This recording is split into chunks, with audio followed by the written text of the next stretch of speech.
ഇപ്പോഴത്തെ കുട്ടികൾ മിക്കതും സീറോ എന്നാണ് തുടങ്ങുന്നത്. മിക്കവർക്കും കുടുംബത്തിൻ്റെ ബാധ്യത ഒന്നുമില്ല. ഇപ്പം എൻ്റെ അച്ഛൻ്റെ കാലത്ത് അവർക്ക് കുടുംബത്തിൻ്റെ ബാധ്യത ഉണ്ടായിരുന്നു. ഇവൻ നമ്മൾ കാണുന്ന ഈ നമ്മുടെയൊക്കെ ജനറേഷനിലുള്ള ഒട്ടുമിക്ക ആൾക്കാരും ഈ പറഞ്ഞ സീറോ എന്ന്, അല്ലെങ്കിൽ ചില ആൾക്കാർക്ക് ഒരു നെഗറ്റീവ് ബാലൻസ് എന്ന് വേണമെങ്കിൽ പറയാം. നെഗറ്റീവ് ബാലൻസ് ചിലവർക്കുണ്ട്, പക്ഷെ ചില ആൾക്കാർക്ക് അതില്ല. അത് ഭയങ്കര ഒരു ഭാഗ്യമാണത്. അങ്ങനെ എക്സാക്ട്ലി, അതൊരു പ്രിവിലേജ് ആണ്.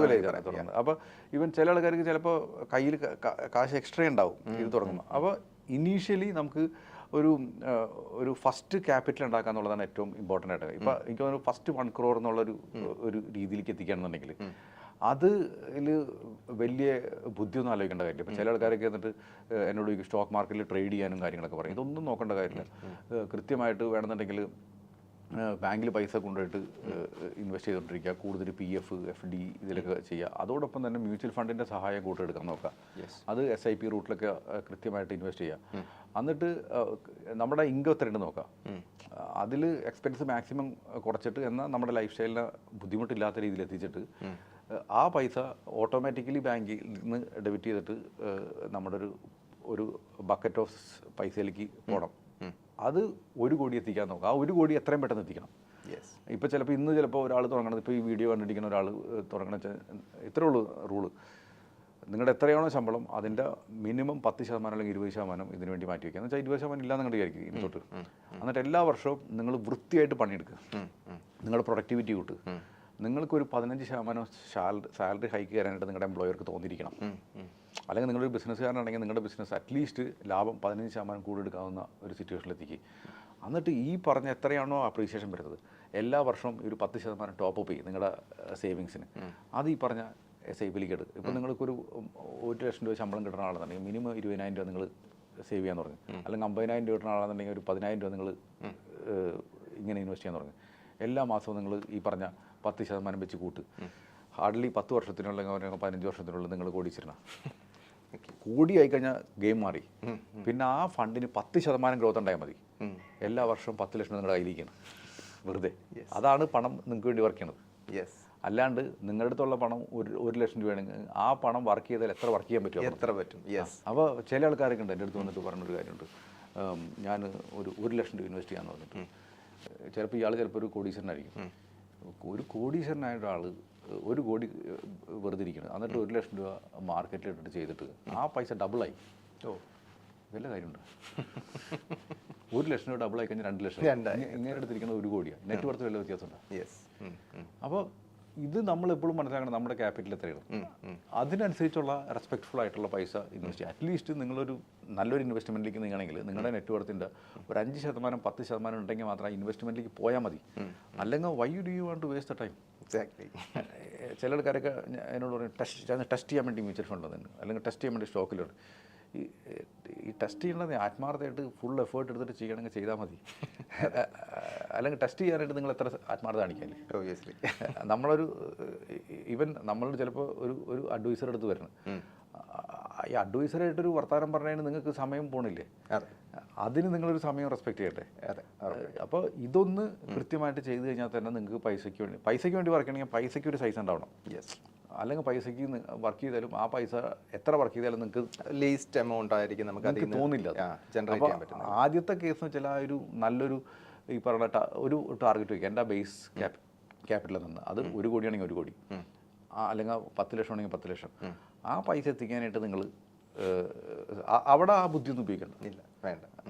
കാരണം വെച്ചാൽ ഇപ്പോൾ എൻ്റെ അടുത്ത് ഇപ്പോൾ ഉദാഹരണം പറഞ്ഞാൽ ഒരു 10 കോടി ഉണ്ടെന്ന്, അല്ലെങ്കിൽ 1 കോടി ഉണ്ടെന്ന് എനിക്ക്. അപ്പോൾ എന്നെ സംബന്ധിച്ച് ബാക്കിയുള്ള എൻ്റെ എമർജൻസി എല്ലാം അവിടെ ഇതാക്കിയുള്ളൂ, എനിക്ക് അതിനെപ്പറ്റി അറിയണ്ട. അപ്പോൾ എനിക്ക് വേണമെങ്കിൽ എൻ്റെ ഒരു നല്ലൊരു ഫ്രണ്ട് വന്ന് പറഞ്ഞ് ഒരു ബിസിനസ് ഐഡിയ ഉണ്ട്, അത് ചെയ്യണം എന്ന് പറഞ്ഞു. ഒരു 20 ലക്ഷം രൂപ ക്യാപിറ്റൽ ഉണ്ടെങ്കിൽ എനിക്ക് ഈക്വൽ പാർട്ട്ണർ ആവാമെന്ന് പറയണം.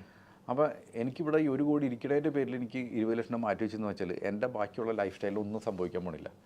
ഞാൻ അങ്ങേക്ക് കൃത്യമായിട്ട് പഠിച്ചിട്ട് ഞാൻ ആ 20 ലക്ഷം കൊടുത്ത്, ആ 20 ലക്ഷം ചിലപ്പോൾ ഇയാൾ ചിലപ്പോൾ 5 കൊല്ലം കൊണ്ട് ചിലപ്പം 5 ടൈംസ് ആക്കി തരും. നല്ല ബിസിനസ് ആണെങ്കിൽ അത് കണ്ണി കണ്ട ബിസിനസ് ചെയ്യരുത്. നമുക്ക് ആ പ്രൊമോട്ടറൊക്കെ മനസ്സിലായി ആ റിസ്ക് എടുക്കണമെന്നുണ്ടെങ്കിൽ എൻ്റെ അടുത്ത് 1 കോടി വേണം. എൻ്റെ അടുത്ത് 10 ലക്ഷം ഉള്ളെങ്കിൽ എനിക്കിതിനെപ്പറ്റി ചിന്തിക്കാൻ പോലും പറ്റുമോ? ക്യാപിറ്റൽ കൂടുന്തോറും നമ്മുടെ റിസ്ക് എടുക്കാനുള്ള കപ്പാസിറ്റികൾ കൂടിക്കൊണ്ടിരിക്കുകയാണ്. അപ്പോൾ ഇങ്ങനെ കുറേ കാര്യങ്ങൾ നമ്മുടെ അടുത്തൊരു നല്ലൊരു, എനിക്ക് തോന്നുന്നു ഇന്നത്തെ കാലത്ത് 1 കോടി ഉണ്ടാക്കാൻ ആരെക്കൊണ്ടും ബുദ്ധിമുട്ടില്ല. അതെയോ? ഒരു ബുദ്ധിമുട്ടില്ല. ഞാൻ പറഞ്ഞ ഇതും കേട്ടിട്ട് ഒരു സ്കാം ആയിട്ടൊന്നും തന്നെ എടുക്കല്ലേ കേട്ടോ ഇത്. പണ്ട് അല്ല അതല്ല ഇപ്പൊ നിഖിൽ സാർ വരുന്നത് കാത്തിരിക്കുന്ന കുറെ ആൾക്കാരാണ് നമ്മുടെ ഈ ക്യാമറ ക്രൂ മെമ്പേഴ്സ് ഒക്കെ. കാര്യം അവരും കുറച്ച് ഇതിൽ നിന്നുള്ള ടിപ്സ് എല്ലാം കേട്ടിട്ട് അവരുടെ പേഴ്സണൽ ബഡ്ജറ്റിംഗ് ഒക്കെ ഒന്ന് മാറ്റണമെന്ന് വിചാരിച്ചിരിക്കുന്ന അല്ല, ഈ ആൾക്കാർ. ക്യാമറക്കാരോട് എല്ലാവരോടും പറയുന്നത്, എന്നെ ക്യാമറക്കാരൊക്കെ എന്നെ നിങ്ങളുടെ അസോസിയേഷൻകാരൊക്കെ എന്നെ വിളിച്ചിട്ട് സംസാരിച്ചിട്ടുണ്ട്. പക്ഷേ ഞാൻ അവരോട് എല്ലാവരോടും പറഞ്ഞു, എൻ്റെ ഒരു ക്ലയൻ്റ് ഉണ്ട്, പണ്ടേ തുടങ്ങിയിട്ട് നമ്മുടെ വീഡിയോ കണ്ടിട്ട് വന്നിട്ടൊരു ക്ലയൻ്റാണ്. അപ്പോൾ പുള്ളി നമ്മൾ പറഞ്ഞ എല്ലാവരും ഡൈ ഹാർഡായിട്ട് ഫോളോ ചെയ്യുന്ന ഒരാൾ മനുഷ്യനാണ്. അങ്ങേരുടെ അടുത്ത് മിനിമം നെറ്റ് വർത്ത് ഈ പറഞ്ഞ പൈസയൊക്കെ ഉണ്ടാവും ഇപ്പം ചെയ്തിട്ട്. എല്ലാവരും ഈ പറഞ്ഞ സൈപ്പിൽ കൂടെ ചെയ്തിട്ട് മാത്രം പുള്ളി എത്തിയേക്കണത്. അത് ശരി. പുള്ളിക്ക് പാസീവിങ് ആയിട്ട് 10-25,000 രൂപ കിട്ടുന്നുണ്ട് ഈ പറഞ്ഞ കാര്യം. ഇതെല്ലാവരും ഈ ഒറ്റയടിക്ക് ഉണ്ടാക്കിയിട്ടുള്ള മനുഷ്യനല്ല കേട്ടോ, കഷ്ടപ്പെട്ടുണ്ടാക്കിയിട്ടുള്ള ആളാണ്. എന്നാലും പ്രോബബ്ലി ഓരോരുത്തരുടെ കപ്പാസിറ്റി പോലെ ആയിരിക്കില്ല എത്ര ഇയേഴ്സ് അല്ലെങ്കിൽ എത്ര ടേം കൊണ്ട് നമുക്ക് അത് അച്ചീവ് ചെയ്യാൻ പറ്റില്ല. അല്ല, വളരെ സിമ്പിൾ. നിങ്ങൾക്ക് മാസം എത്ര രൂപ മാറ്റി വയ്ക്കാൻ പറ്റും? 15,000 രൂപ മാറ്റി വയ്ക്കാൻ പറ്റും. ഈ സാധനം എല്ലാ മാസവും എല്ലാ വർഷവും നിങ്ങൾക്ക് അതിലൊരു 10% റേസ് ചെയ്യാൻ പറ്റും.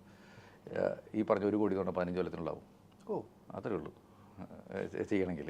കൺസിസ്റ്റൻ്റ് ആയിട്ട് ആ പ്രോസസ്സ് ചെയ്യണം. കൺസിസ്റ്റൻ്റ് ആയിട്ട്. ഇപ്പം നമ്മൾ വളരെ സിമ്പിളായിട്ട് പറഞ്ഞു കഴിഞ്ഞാൽ നമ്മൾ പറയില്ലേ, ഇതെല്ലാം 8ാം ക്ലാസ്സിൽ മാത്സ് ആണ്ടാ പറയണത്, ഇതിന് വലിയ ദൂരമൊന്നും വേണ്ട ഈ പറഞ്ഞ സാധനത്തിന്. നമുക്ക് 100 രൂപ ഉണ്ടെങ്കിൽ എല്ലാ ദിവസവും അതിലേക്ക് 1% 1 രൂപ ഞാൻ ആഡ് ചെയ്യാന്ന് പറഞ്ഞത്. ഓക്കെ, അങ്ങനെയാണെങ്കിൽ എത്ര ദിവസം എടുക്കും? ആ 100 രൂപ ഡബിൾ ആവാനായിട്ട് 100 ദിവസം എടുക്കും അല്ലേ? Simple maths. 1 രൂപ വെച്ചിട്ട് അതിന് പകരം ഞാൻ 1 രൂപ എന്നുള്ളതിന് പകരം 1% ആക്കണം.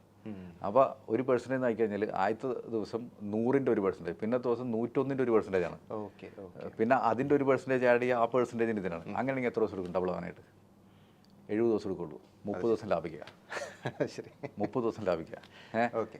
നിങ്ങൾ എന്ത് പണിയെടുക്കണമെങ്കിൽ, ബിസിനസ്സുകാരനാണോ ജോലിക്കാരനാണോ, എടുക്കണ പണിയിൽ വൃത്തിയായിട്ട് പ്രൊഡക്ടിവിറ്റി കൂട്ടുക. ലാഭം അല്ലെങ്കിൽ നിങ്ങളുടെ ശമ്പളം കിട്ടാനുള്ള കേപ്പബിലിറ്റി കൂട്ടുക, ചിലവ് കൂട്ടല്ലേ.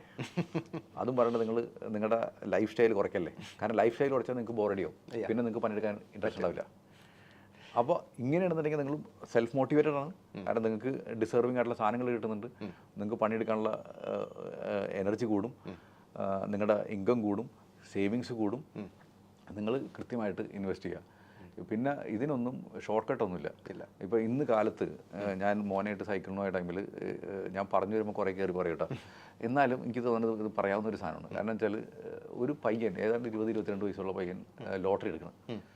അപ്പോൾ ഞാനും മോനും കൂടി സൈക്കിളിന് പോകുന്ന ടൈമിൽ ഞങ്ങളിങ്ങനെ ഒന്ന് പതുക്കെ നിർത്തിയിട്ട് ഇവനോട് സംസാരിച്ച്, ലോട്ടറി എടുത്തില്ല ഞാൻ ചിരിച്ച് സംസാരിച്ചു. അപ്പോൾ ലോട്ടറി ഞാൻ എടുക്കാറുണ്ട്, സ്ഥിരം എടുക്കാറെന്ന് പറയും. അപ്പോൾ ഞാൻ ചിന്തിനി ലോട്ടറി എടുക്കുന്നത്, ഞാനൊരു എനിക്കറിയണ ഒരു റെസ്റ്റോറൻറ്റിലെ വെയിറ്ററാണ്.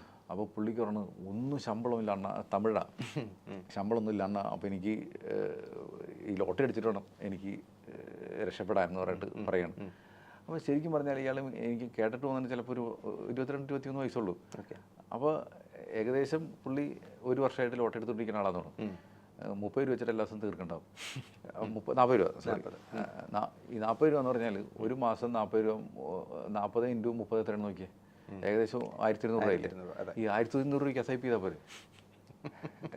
10 ലക്ഷം വല്ല ബുദ്ധിമുട്ടുണ്ടോ? ഇയാൾക്ക് 10 ലക്ഷം ആയി കഴിഞ്ഞ് കഴിഞ്ഞാൽ ഇയാൾക്കുള്ള ധൈര്യം ആലോചിച്ച് നോക്കി. കറക്റ്റ്.